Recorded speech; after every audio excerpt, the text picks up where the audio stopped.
Hey, this is Emily with Help Scout. And this is my dad, Dick Triplett. He's kind of my customer service hero. He's retired now, but he ran this place called the Butcher Shop in Chico, California for 37 years. It's the sort of small town store people go out of their way to shop in.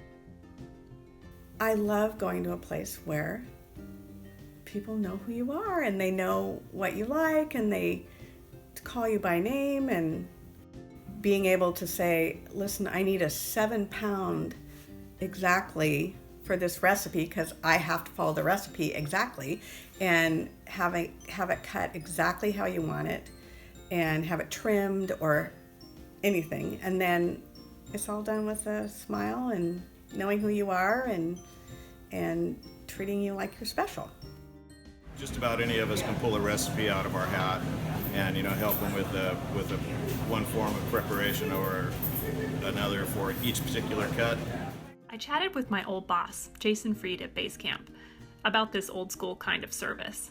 He worked at a grocery store growing up and has fond memories of the deli guy there, who sounds a lot like my dad. The thing I liked about what he did, so someone would get like chicken or something, like chicken breast or whatever like that, and he would sort of tell you how to cook it on the grill, because a lot of so when people would say, like, he would say something like, can I get you anything else? And if they said no, he's like, how are you going to cook that? Or what are you going to do with that? And they would say, well, I'm going to grill. And he's like, well, here's a great tip for grilling or something. He would just kind of give you something more, which felt very customer focused as well. Because it's not like he was trying to sell you tinfoil or like sell you something. It's just like, I find better if I wrap it and I put it on the grill at 450 and that way it stays moist or whatever it is. It just felt like he really cared, really wanted to help people out, which I thought was kind of cool. Dad would do this thing when customers were ordering. Instead of asking, is that all, or anything else, he'd ask, what else can I get for you? It was a sales technique. I feel that by saying, what else can I get for you, leaves it open-ended to where you could see the wheels turning in the customer's head, them thinking, well, there must be something else. Whereas, is that all, closes the deal. Plus, it's a friendlier way to say it, whereas is that all means I'm done with you, I want this to be over, and that's not the case because you're developing a friendly relationship with the customer, and I think that way of putting it nurtures that friendship. I talked to Jason about how these classic sales techniques apply to modern customer support and success. So I just like that. It's just a friendly customer service-y thing that's doesn't feel gross, even though it's a good sales technique.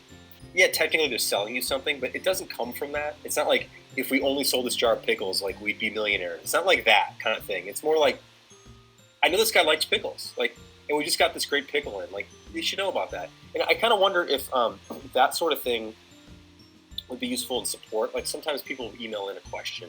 I always like to look at people's email signature, and like sometimes I'll see someone's from Tucson or something, and I'll be like, oh, I went to school in Tucson. I went to University of Arizona. So I can like just say, hey, by the way, I went to school in Tucson, like whatever. And you kind of end up, sometimes they write back and you strike up a little bit, something extra. But I think sometimes you can kind of throw in something, if you can imagine being face-to-face with that person, what might you say, what might you bring up that might just make this a more pleasant transaction, a more pleasant conversation.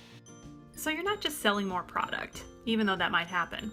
Slowing down enough to ask open-ended questions and maybe even meet some needs beyond what the customer originally came to you for, and actually just care about people, has an even greater benefit on the long-term health of your business. You get to further the relationship with the customer. I mean, by saying, what else can I get for you, the customer feels like you really care about what they need and what they want.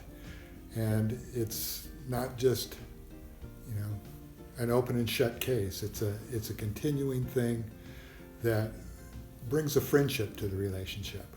You got good service, and it was always super, super friendly, and always a laugh in there somewhere, and that was Dick. I actually made friends that were customers, people that I didn't know that started out as customers have become friends of mine over the years, and I really appreciate that.